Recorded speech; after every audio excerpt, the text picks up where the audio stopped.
좋으신 하나님의 은혜가 여러분과 여러분의 가정에 함께 하시기를 우리 주님의 이름으로 축원드립니다. 우리 옆에 계신 분하고 한번 인사, 안녕하세요, 반갑습니다. 좀 반가운 표정도 지으면서 반갑습니다. 반가운 모습이 되어야 되는데 안 반가운 분이 있으면 안 됩니다. 자, 오늘 하나님께서 우리에게 주시는 말씀의 제목은 행복한 가정, 즉 행복한 부부에 대해서 어떻게 해야 이 가정이 행복할 수 있을까라고 하는 거 하나님 말씀을 통해서 살펴보고 은혜를 나누고자 합니다. 여러분 부부가 행복하십니까? 한번 생각해 보십시오. 어때요? 지금 살고 있는 지금 남편, 아내 한번 생각해 보십시오. 행복한 가정을 위해서 가정의 행복은 말씀에 있다라고 하는 타이틀로 제가 5월달 가정의 달 말씀을 전했는데 제가 5월달 중에 또 유럽에 다녀온 적이 있어서 사실 부부주의를 한꺼번에 묶어서 하다가 보니까 지난번에 가정의 달 5월달에는 우리 행복한 가정을 위한 아내의 역할에 대해서만 말씀을 공부했어요. 그랬더니 우리 남편들이 나머지는 내년에 하겠습니다 그랬더니 남편들이 아니에요 목사님 반드시 빨리 해주세요 해가지고 제가 내년은 아니지만 5월은 바뀌었지만 6월 돼서 다시 제2탄 행복한 부부에 대한 제2탄의 말씀을 살펴보고 은혜를 나누고자 합니다. 우리 가정에서 남자와 여자가 만나서 한 가정을 이루게 되는데 그 가정은 반드시 행복해야 돼요. 만약에 가정이 불행하다 그러면 거기에는 큰 문제가 생기기 시작합니다. 내가 불행하게 살면 그것이 우리 자녀들에게까지도 영향을 미쳐요. 여러분이 명심을 해야 됩니다.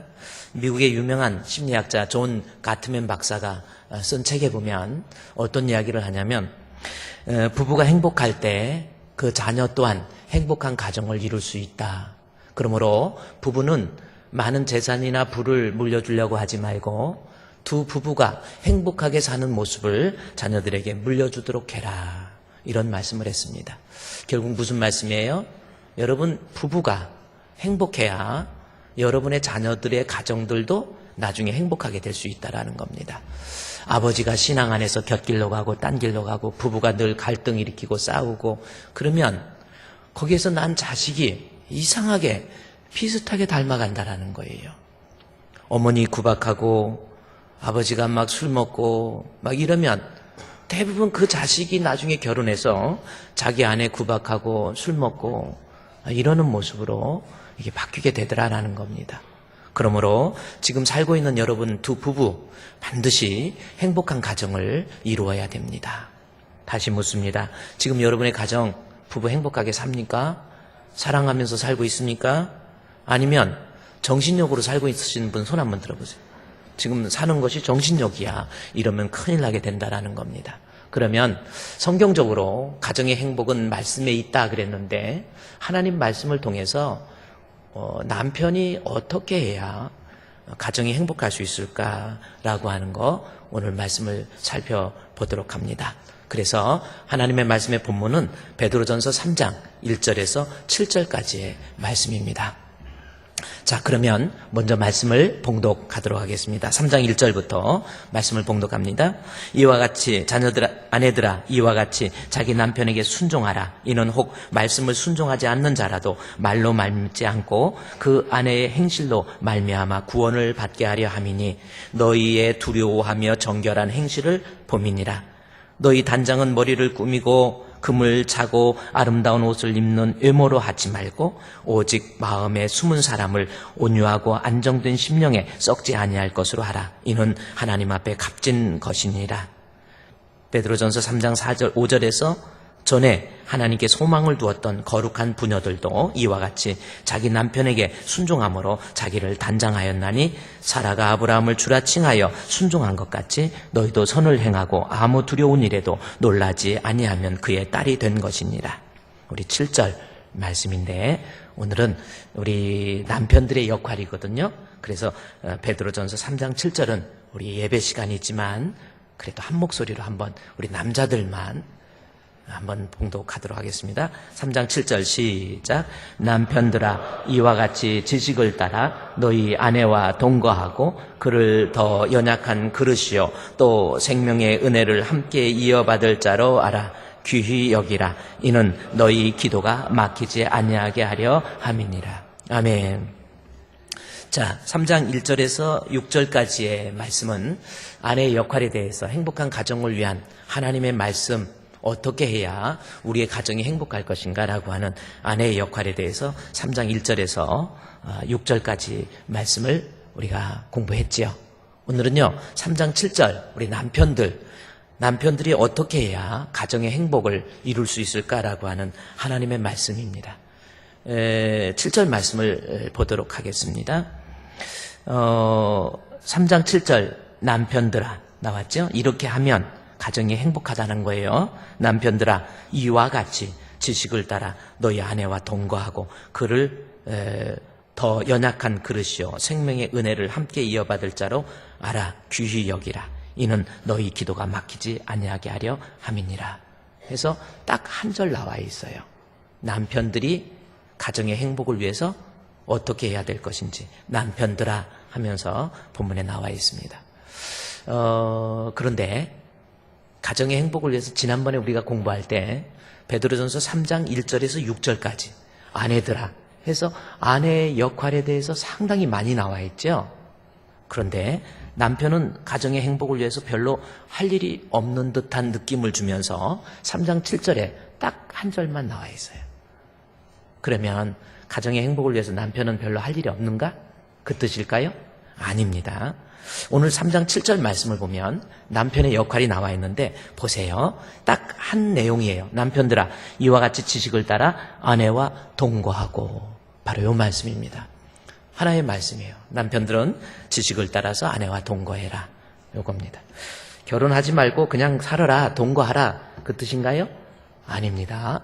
이 말씀에는 베드로의 어떤 상당한 가정을 이루었던 베드로가 느꼈던 그 내용들을 하나님 말씀 입장에서 상당히 함축적인 내용을 포함하고 있다는 겁니다.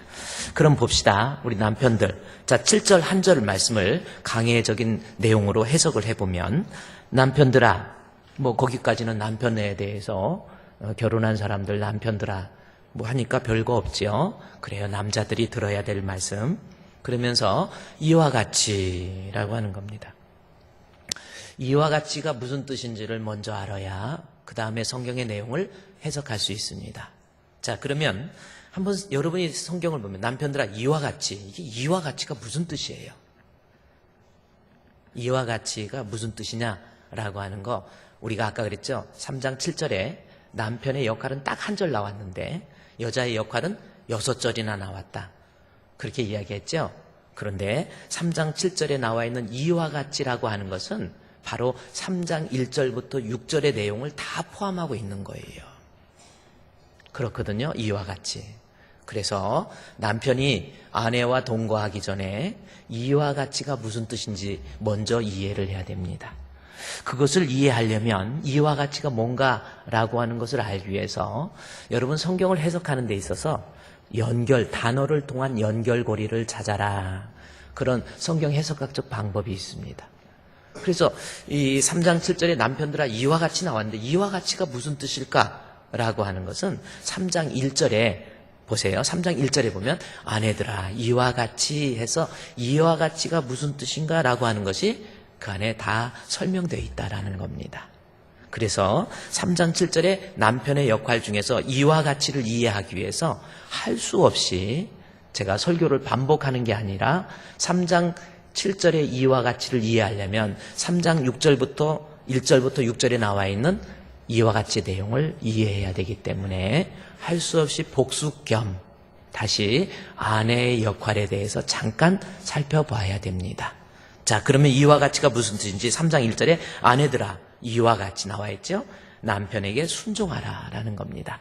자, 가정의 행복을 위해서 아내가 해야 될 역할, 아내는 남편에게 순종하라는 거예요. 순종하십니까? 여러분 지금 순종하고 있습니까? 그래요. 그런데 남자들 마음속에 아내들은 남편에게 순종하라. 그러니까 집에 가서 오늘 목사님 설교 못 들었어? 이거 가져와. 저거 가져와. 밥상 차려와. 남편 말 잘 들어야지. 그게 순종입니까? 순종이 아닙니다. 자, 우리가 가지고 있는 기존의 순종의 개념 속에 담겨져 있는 이미지를 다 지워야 돼요. 성경에서 순종을 말할 때 순종은 절대 말한 명령에 대해서 준행한다라는 의미가 아닙니다. 특별히 본문에서 순종이라는 말을 헬라어에 보면 이 휘파코우라고 하는 단어를 썼어요. 휘파코우라고 하는 것은 휘프 플러스 그다음에 아코우라고 하는, 그래서 휘프는 언더 아래에서, 아코우 듣는다라는 거죠. 그래서 아래에서 듣는다. 순종의 문자적 의미는 아래에서 듣는다, 그 뜻입니다. 자, 이 말은 말 듣고 명령을 준행한다라는 의미가 아니에요. 아래에서 듣는다라는 것은 자기 자신 부인하고 자기 자신의 생각도 좀 내려놓고 혈기도 내려놓고 상대방의 의견에 잘 맞춰주는 것, 이것이 순종이라고 하는 말씀의 의미입니다. 결국 문자적인 의미는 상대방과, 즉 아내는 남편에게 자기 자신 혈기, 자기 자신의 분노, 생각 좀 내려놓고 남편과 잘 맞춰가면서 살아라 라고 하는 것이 순종의 의미예요. 이것이 문자적인 의미라고 한다면 성경은 어떻게 순종을 이야기하는지 오늘 이와 같이를 이야기해서 성경은 순종을 어떻게 얘기합니까? 성경 3장 1절에 순종에 대해서 이제 성경적으로 설명을 하고 있습니다. 3장 1절에 순종하라. 이는 하면서 순종이 뭔가, 혹 말씀을 순종하지 않는 자라도, 예수 안 믿는 사람이라 할지라도, 자, 남편이 예수를 안 믿어요. 그런데 내가 순종하는 것이 뭔가 봤더니 말로 말미암지 않고 그 아내의 행실로 말미암아 구원을 받게 하려 함이니라. 이것이 순종이라는 겁니다. 자, 순종은 명령을 준행한다, 그런 의미가 아니라 남편이 혹시 예수를 안 믿어요. 그런데 내 행실이라고 나와 있죠. 그 아내의 행실, 내 행실로 인해서 불신 남편인데도 남편이 내 아내의 행실을 보고 감동을 먹는 거예요. 감동을 먹는다, 그게 맞는 말이나요? 감동을, 우리 아내, 교회 다니는 아내 역시 대단해. 이야, 저 정도는 돼야 돼. 그렇게 남편의 마음속에 아내를 보고, 야, 참 저분은, 저 아내는 나보다 낫다. 인격적으로, 모든 면에서. 그래서 내 아내가 남편에게 해야 될 일은 남편에게 순종하는데, 그 순종의 모습은 다른 게 아니라 남편을 감동시킬 수 있는 그러한 인격적인 모습, 그런 모습이 순종이라는 뜻입니다. 또 하나, 2절 말씀에 순종에 대해서 너는 너희의 두려워하며 정결한 행실을 범이니라 그랬죠? 두려워한다라는 거, 남편을 두려워. 어떤 사람은요, 남편이 어떻게 또 이상한 성격 가지고 아내 꼼짝 못하게 잡아놓는 사람이 있어요. 막 그래가지고 남편이 어디 갔다 집에 들어오면 야 와도 네 아빠 오셨다 해가지고 막 긴장을 해버리는 그런 이상한 남편이 있습니다. 여러분 한번 우리 남편들 생각해 보세요. 아내가 여러분 어디 갔다 오면은 그분 어디 가셨지? 어디 지금 잘 계신가? 빨리 왔으면 좋겠다. 빨리 오셨으면 좋겠다 하는 마음이 드는 남편일까요? 아니면 저 사람 좀 며칠 있다가 좀 푹 쉬었다가 왔으면 좋겠다. 그러는 사람인지 한번 생각해 보라는 겁니다. 그래서 제가 옛날에 부흥회 가면서 이제 한 3박 4일 부흥회 가면 여보 잘 있어, 나 갔다 올게 그랬더니 힘들어도 어려워도 울지 말고 캔디처럼 울지 말고 참어 그랬더니 아니야 나는 아싸야 그러더라고. 근데 그 소리가 은근히 섭섭해서 잊혀지지를 않아. 내가 이 사람한테 괴로운 존재였나 이런 생각도 좀 들고 그렇습니다.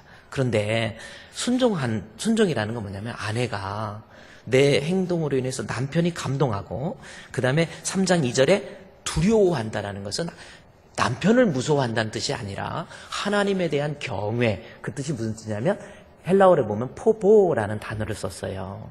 그러니까 신앙 가지고 있는 사람의 모습, 그리고 정결한 모습이라는 것은 믿음 가진 사람으로서 어떻게든지 하나님 앞에 하나님 자녀답게 순결한 모습을 가지고 살으려고 하는 그러한 신앙인의 모습을 두려워하며 정결한 모습으로 표현한 거 있는 거예요. 그래서 순종이라고 하는 것은 3장 2절에서 두려워하며 정결한 행실로 말한 것은 내가 예수 믿는다고 하는 사람으로서 과연 하나님의 자녀다운 예수 믿는 사람다운 모습, 그것이 순종이라는 거예요.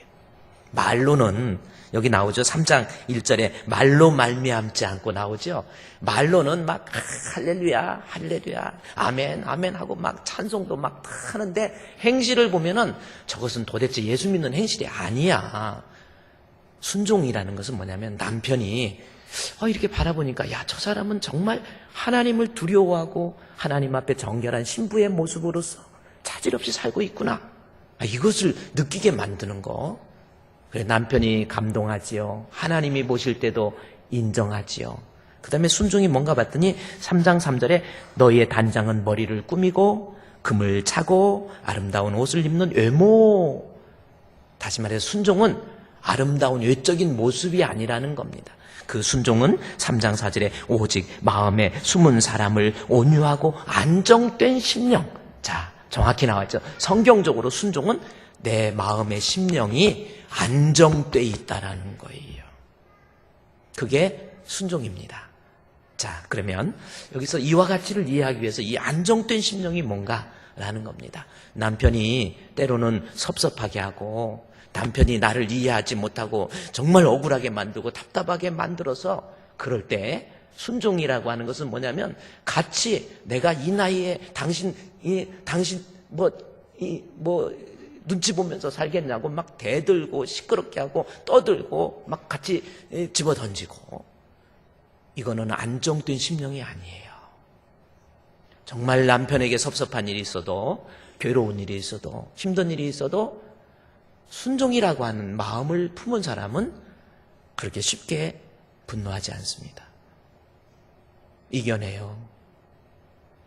그거에 대해서 3장 4절의 순종에 대해서 오직 마음의 내적인 숨은 사람을 내적인 모습 속에서 온유하고 안정된 심령. 안정된 심령이라는 것은 막 자기 생각대로 자기 혈기대로 자기 분노대로 뒤집어 씌우고 이러는 것이 아니라 온유라는 말로서 수식하고 있다라는 겁니다.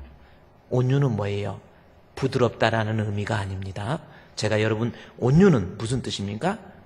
무엇인가 누군가에 의해서 다스려지는 마음, 그것이 온유예요.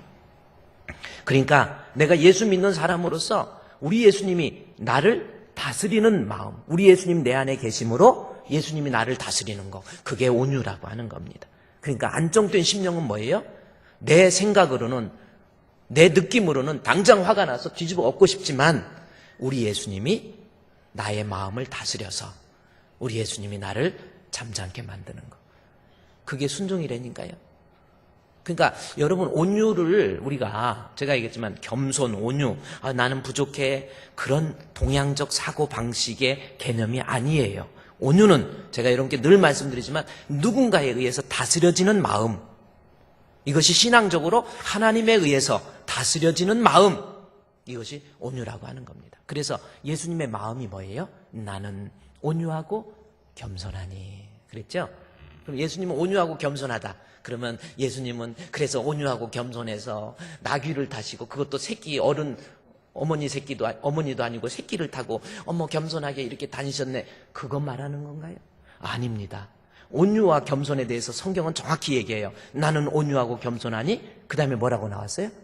너는 나의 멍에를 메고 내게 배우라는 거예요. 그러니까 온유라고 하는 것, 겸손이라고 하는 것은 그 뜻이 멍에라는 뜻이에요. 멍에가 뭡니까?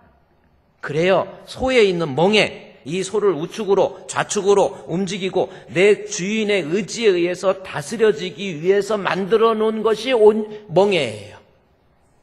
그러면 우리 예수님께서 나는 온유하고 겸손하니 나의 멍에, 그것은 뭐예요? 온유하고 겸손한 사람은 내가 내 마음대로 사는 것이 아니라 우리 예수님이 나를 다스려요. 내 생각을 지배해요. 우리 예수님이 내 안에 계심으로 화나고 분노하고 혈기 부릴 일이 있어도 하나님 앞에 온유한 사람, 주님이 내 마음을 다스리는 사람, 그 사람의 마음속에 늘 안정된 심령, 그것이 있게 된다, 그 말씀입니다. 늘 평안한 거예요. 그래서 우리 찬송가에 주님의 마음을 본받는 자, 그 마음의 평강이 찾아오면 험악한 세상을 이길 힘이 하늘로부터 임함이로다. 주님의 마음 본받아 살면서 그 거룩하심 나도 이루리. 아멘 안 하니까. 가는 길 거칠고 험하여도 그 마음의 평강이 찾아오면 험악한 세상을 이길 힘이 하늘로부터 임함이로다. 이제 그만하라 이거죠. 그러니까 온유가 뭔지, 여러분, 겸손이 뭔지 우리가 가지고 있는 동양적 사고 버리세요.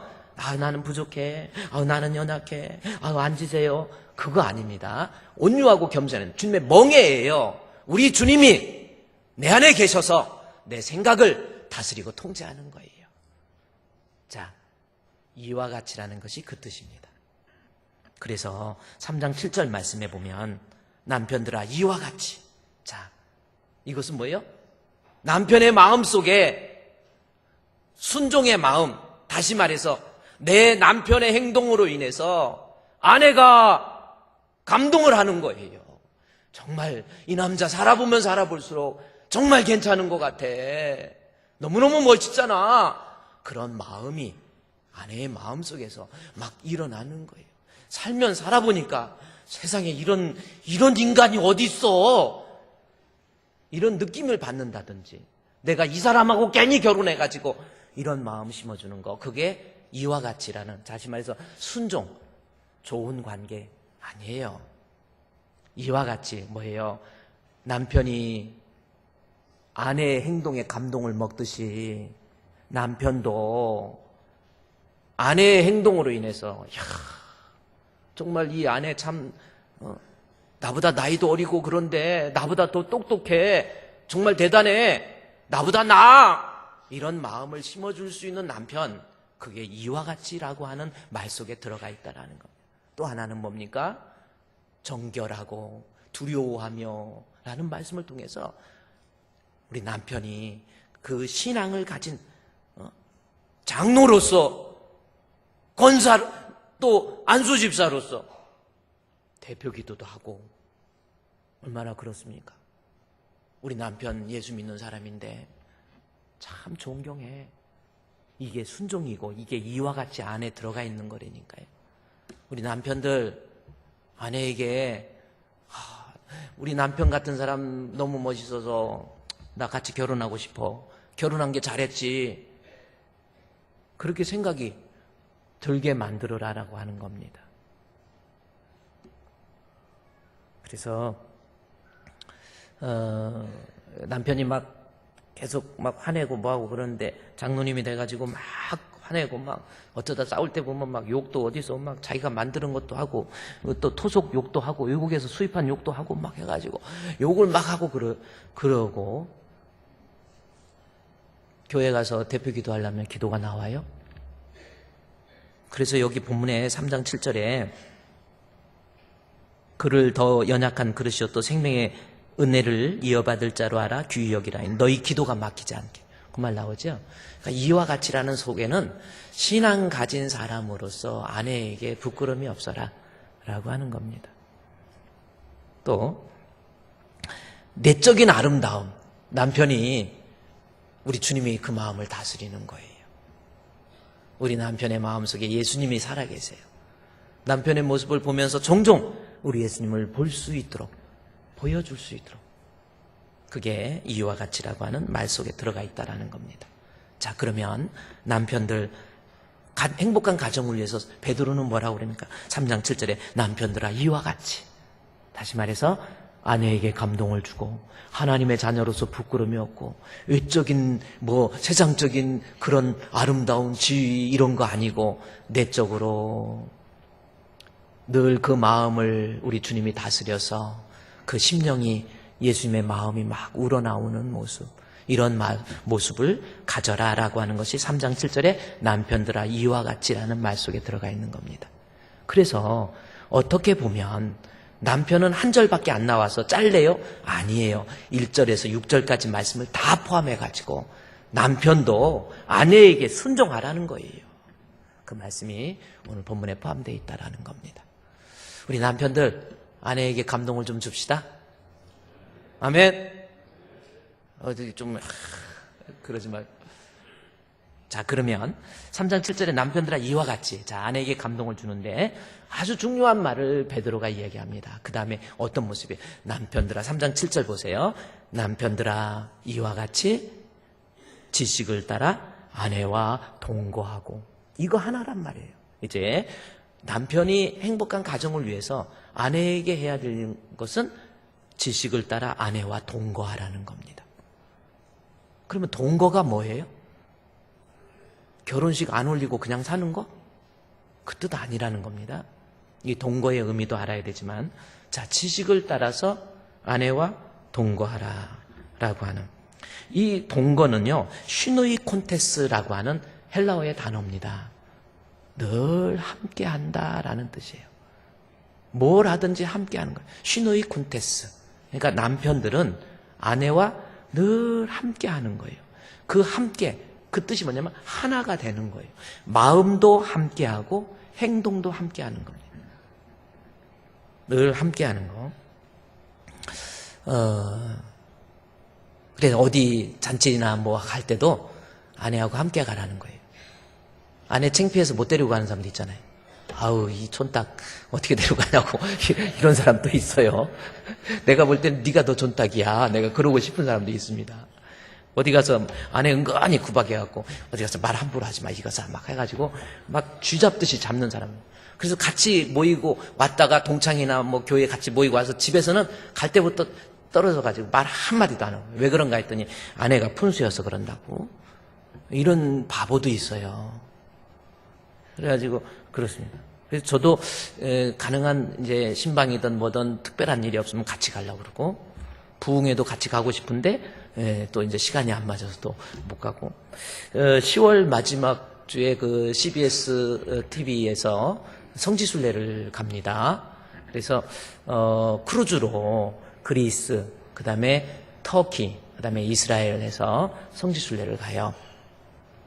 아주 성지순례도 일생을 살면서 꼭 필요한 것이 성지순례잖아요. 가서 바울의 발자취도 따라가 보고, 예수님께서 갈릴리 해변에서 어떻게 말씀을 전하셨는가 이것도 좀 보고, 그리고 소아시아 지역을 중심으로 그리고 유럽을 넘어가서 바울이 어떻게 선교를 했는가라고 하는 것, 이런 것들을 알아보기 위해서 성지순례가 상당히 필요해요. 근데 CBS에서 저를 또 강사로 해가지고 지난번에는 김문원 목사님이나 이런 분들이 했는데 또 저를 강사로 이번에 10월 마지막 주부터 한 12일 정도 성지순례를 가자고.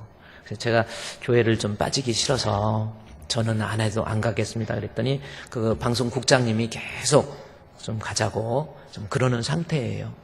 그래서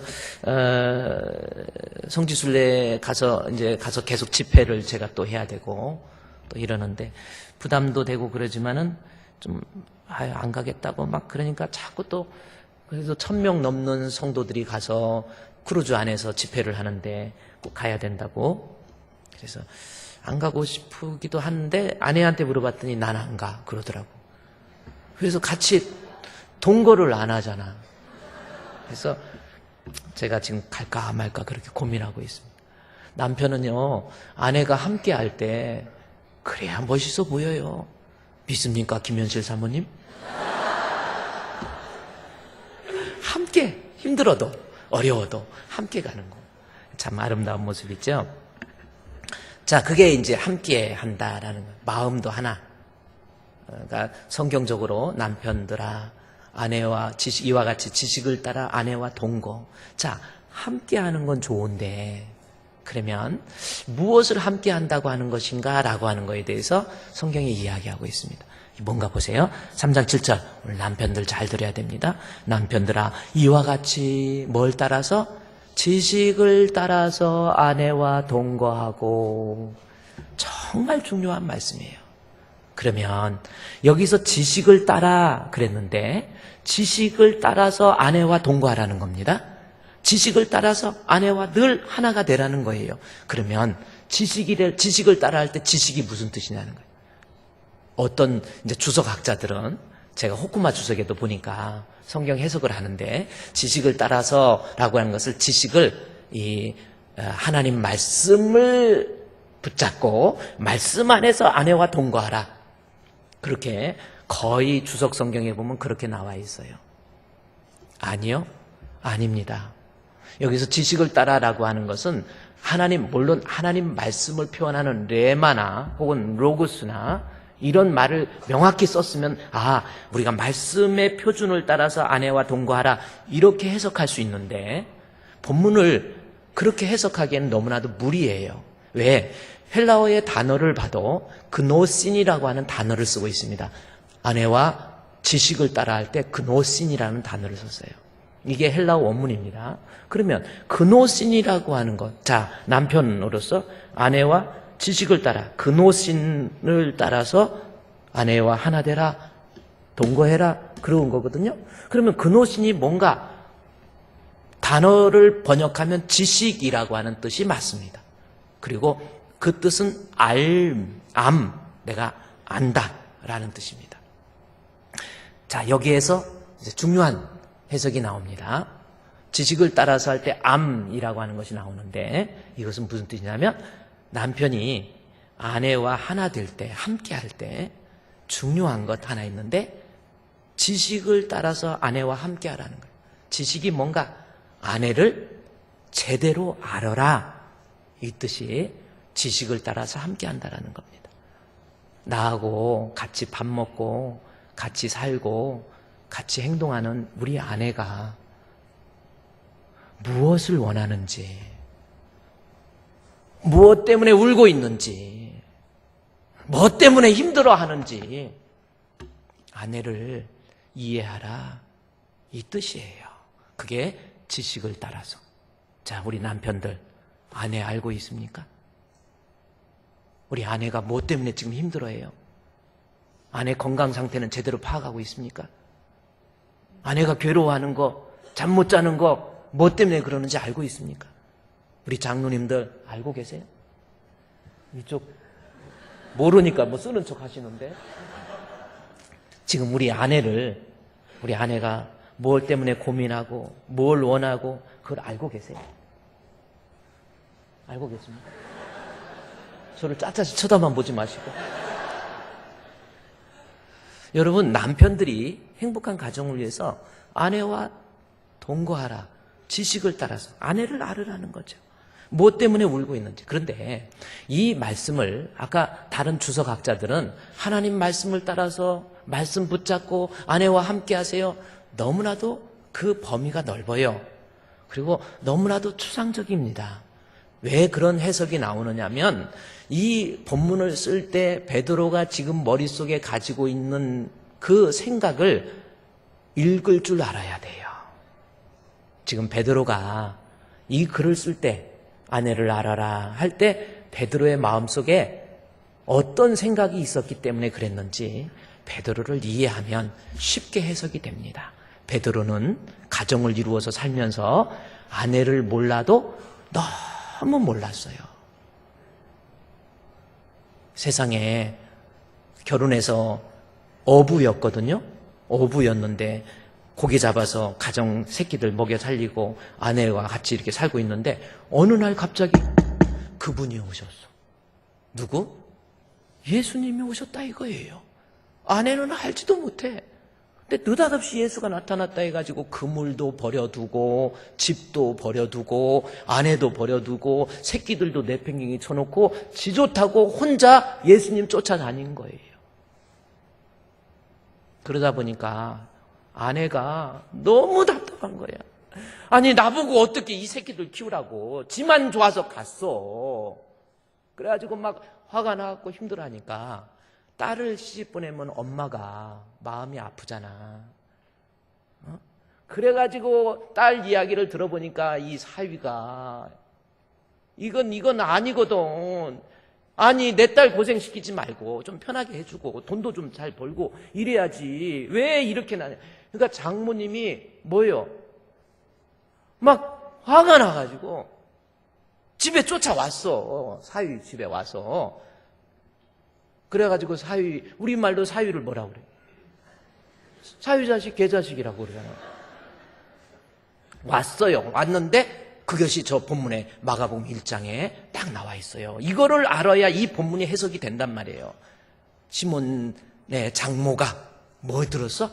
열병으로 누워버렸어. 베드로 집에 와가지고. 이 앞에 절에 보면은 뭐냐면, 이 앞에 절부터 보면은 시몬의 회당에서 나와 곧 야고보와 요한과 함께 시몬과 안드레의 집에 들어가시니, 집에 들어가 보니까, 그러니까 베드로네 집에 장모님이 온 거예요. 왜? 화나서 온 거야. 그런데 그 다음 절에 보니까 시몬의 장모가 뭘 들었어요? 열병으로 누워버렸어. 여기다 하얀 거 뜨고 누워있는 거예요. 그런데 이 성경을 자세히 보면 시몬의 장모가 열병에 들었다 할 때 열병이라고 하는 것이 여러분 어떤 특별한 열병이 아니에요. 만약에 이 열병이라고 할 때 단어가 헬라어의 명사이었다고 한다면 장모가 어떤 특정한 병 들어서 열이 난 거 맞아요. 열병 맞습니다. 명사라고 한다면. 그런데 시몬의 장모가 열병에 들었다 할 때 열병이 형용사예요. 헬라어에 보면 형용사는 주어의 상태를 의미하는 겁니다. 이게 무슨 뜻이냐면 예를 들어서 she is beautiful. 자, 저 여자는 정말 아름답다 할 때 주어 she is 동사 beautiful 아름답다 형용사예요. 그러면 이 beautiful이라는 것은 주어의 상태. 저 여자는 참 이쁘다. 이런 뜻이잖아. 참 이쁜 머리 잘 나왔어요 오늘 집사님. 이렇게 상태를 이야기하는 건데 만약에 이것이 beautiful이라는 형용사가 아니고 명사면 상태가 아니고 this is the school 이것이 그 학교 그러면 상태가 아니고 이것이 그거예요. 그러니까 제가 말씀드리는 건 시몬의 장모가 열병에 들었다라는 것은 어떤 특별한 병이 아니고 우리말로 화병 난 거야. 열이 올랐다 내렸다. 상태를 의미하는 거라니까요. 무슨 말인지 알아요? 헬라어 원문에 보면 정확히 나와 있어요. 그래서 막 화가 막 우라같이 올라갔고 화병에 난 거야. 시몬의 장모가 이 화병에 난 거예요. 그래서 영어 성경에 보면 킴 제임스 버슨이라고 하는 영어 성경에 보면 여기에 만약에 이것이 베드로의 장모가 열병 어떤 특정한 병에 들었다면 피버 이렇게 나와야 되는데 이 피버에 대해서 킴 제임스 버슨 같은 경우는 피버는 맞습니다. 피버 그 다음에 unknown 알려지지 않는 오리진 그래서 FUO 병이라고 그래요. FUO 병 피버 unknown 알려지지 않는 오리진 기원이 알려지지 않는 병. 다시 말해서 베드로의 장모는 지금 뭐 들은 거예요? 화병 난 거예요. 뭐 때문에? 사위자식 때문에. 좀 표현하면 그렇지만 왜? 딸 고생시키니까. 왜? 지 좋다고 예수님 쫓아가가지고 새끼들 내팽개기 쳐놓고 아니 먹여 살리지는 않고 나가버린 거예요. 그러니 장모님이 막 화병 나가지고 이놈 새끼 내가 가만 안 놔둔다고 쫓아온 거야. 지금 이 장면이 그겁니다. 아니 왜 지웠어? 빨리 띄워봐 하면 시몬 장모가 열병으로 누워서 나 못 살겠어 저 사위 때문에 왜 내 딸 고생시키냐고 그렇게 온 거예요. 그럴 때 누워있는지라 사람들이 곧 그 여자에 대하여 예수께 말씀을 드려 이분인데 베드로의 장모님이신데 야 이분이 이렇게 지금 이런 상태입니다. 그럴 때 예수님께서 나아가서 그 손을 꽉 잡습니다. 사람이 손을 잡는다는 건 대단히 중요한 거예요. 손을 꽉 잡으니까 예수님의 열기, 예수님의 마음, 예수님의 사랑, 예수님의 영성 꽉 전달되죠. 그러니까 그 손을 잡아서 일으켜 세우니까 열병이 떠나가 버렸어요. 예수님 만나서 예수님을 직접 보고 손으로 만지고 주님과 좀 대화하고 여기 손을 잡았다는 좀 사귀어 보니까 내 사위가 이분을 쫓아다닌 이유가 있구나 해서 사위를 이해를 한 거예요.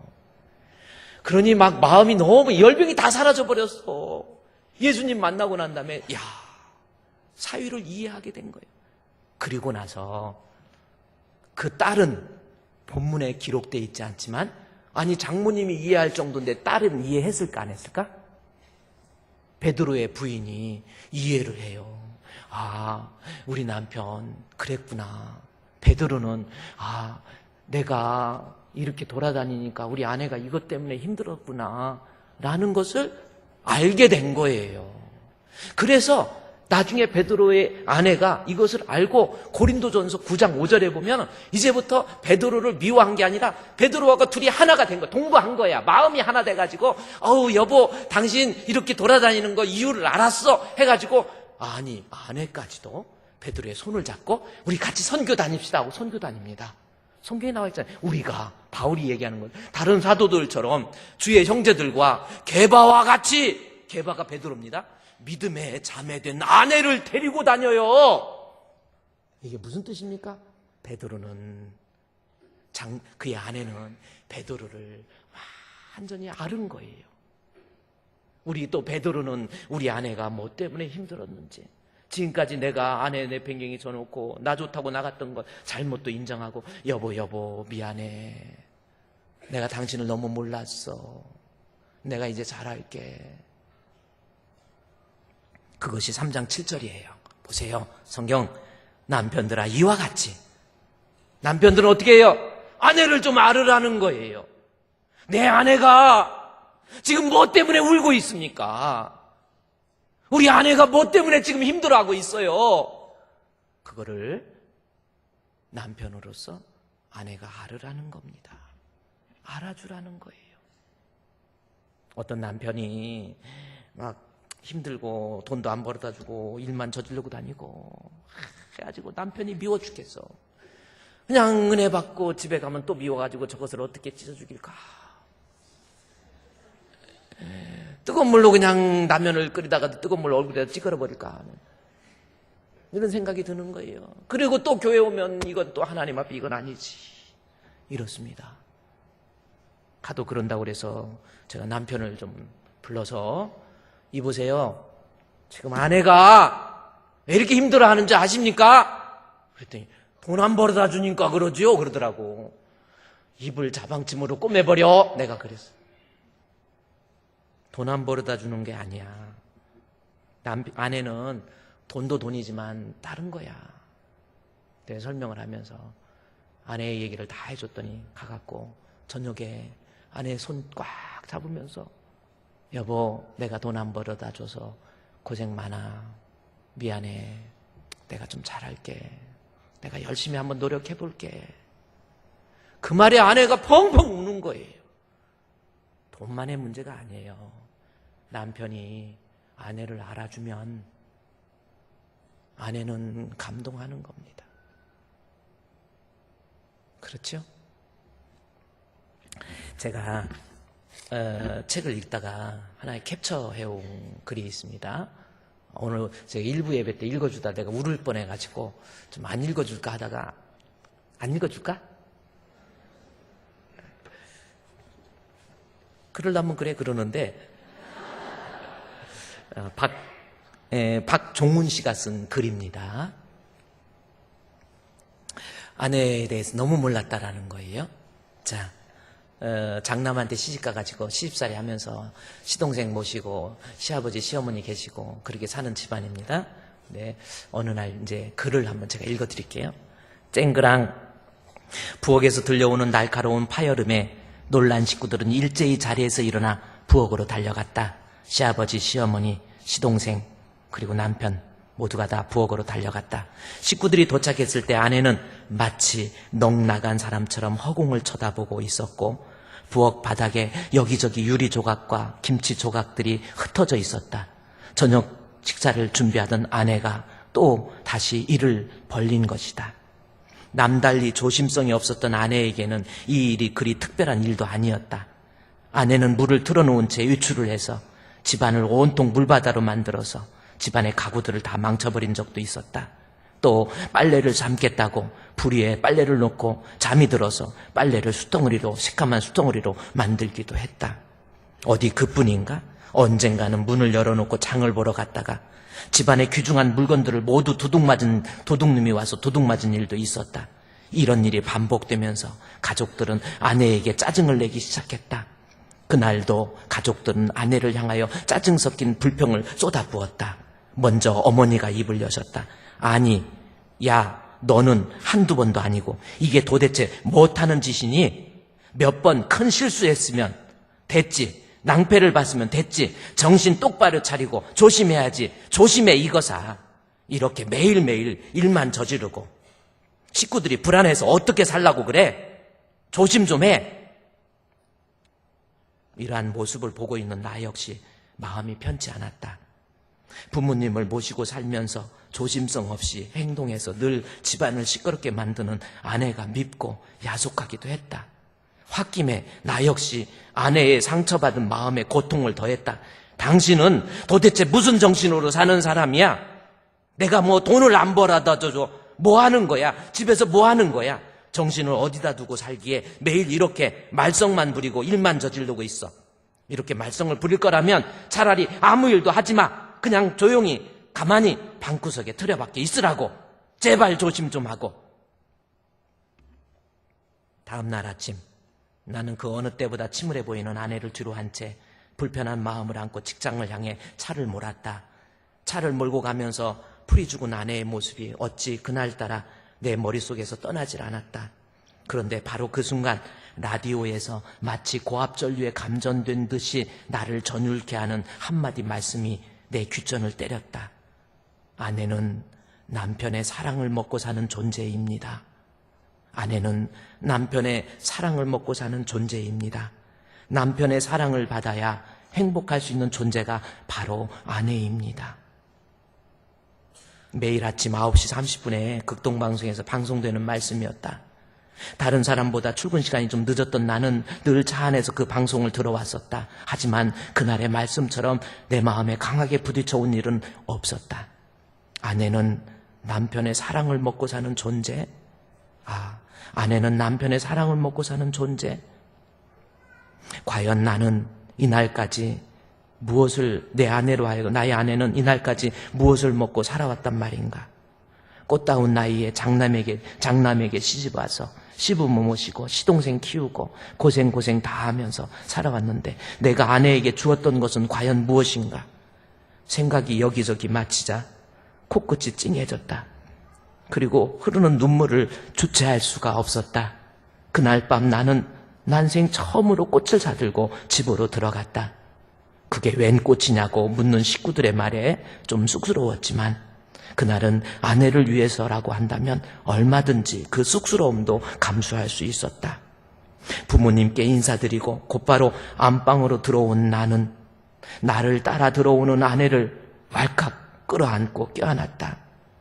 무슨 영문인지 모르는 아내는 나를 밀어내려고 했지만 나는 더욱 힘을 주어서 내 아내를 끌어안았다. 그리고 아내의 귓전에 이렇게 속삭였다. 난 정말 당신 사랑해. 이제까지 당신이 얼마나 힘들었는지 내가 너무 모른 것 같아. 여보 미안해.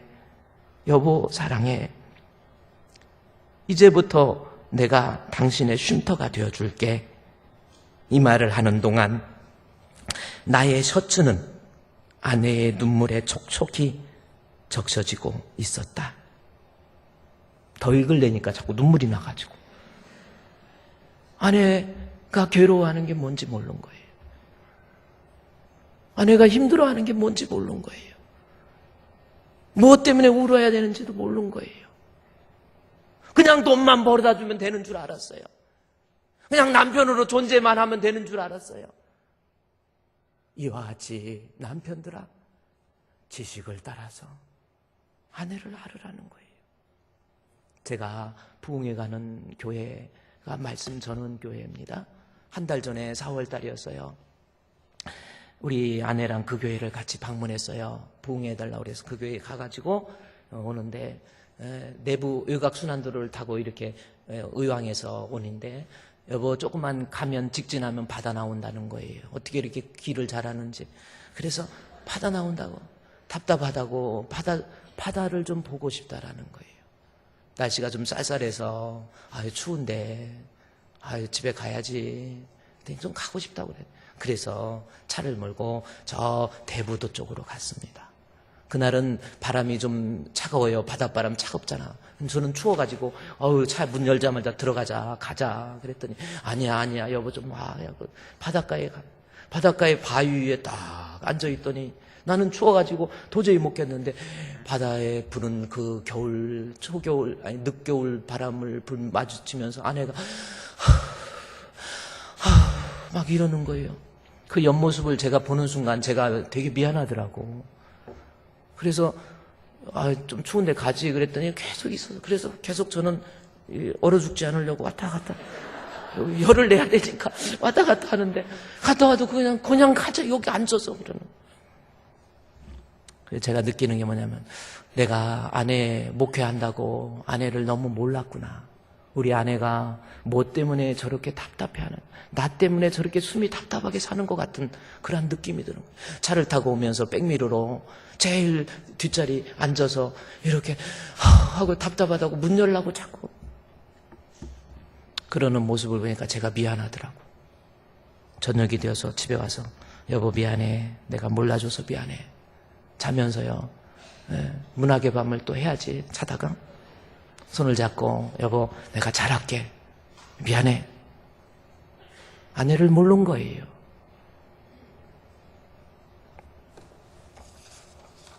여러분 아내가 있어야 여러분도 사람다워지는 거예요.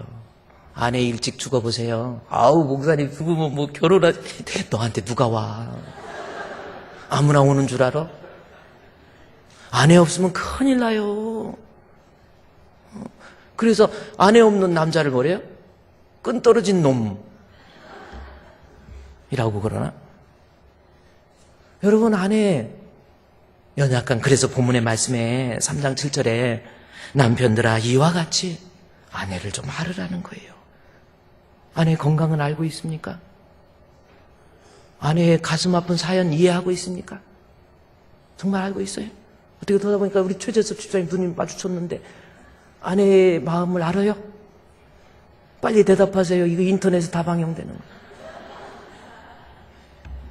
아내를 알으라는 거예요. 7절에 아내와 동거하고 그를 더 연약한 그릇이요 생명의 은혜를 이어받을 자로 귀히 여기라. 너희 기도가 막히지 아니하게 함이니라. 오늘은 여기까지입니다. 우리 주풍교회 남편들 아내를 좀 아세요. 오늘 집에 가셔서 아내 손을 꽉 잡고요. 여보 내가 좀 잘할게. 여보 내가 당신한테 미안해. 여보 사랑해. 여보 성지순례 가는데 가자. 그러면 또 그런 아내는 어떻게 은혜 받은 아내는 아우 나 안 가 그러는 게 아니라 알았어 내가 당연히 가지. 베드로의 아내도 같이 선교할 때 같이 갔는데 나 갈게. 이러는 아내들이 많을 것 같아. 다 같이 그 자리에서 일어나서 우리 십자가의 길 순교자의 삶 가서 생각하면서 우리 하나님 앞에 헌신을 다짐하는 찬양 드리겠습니다.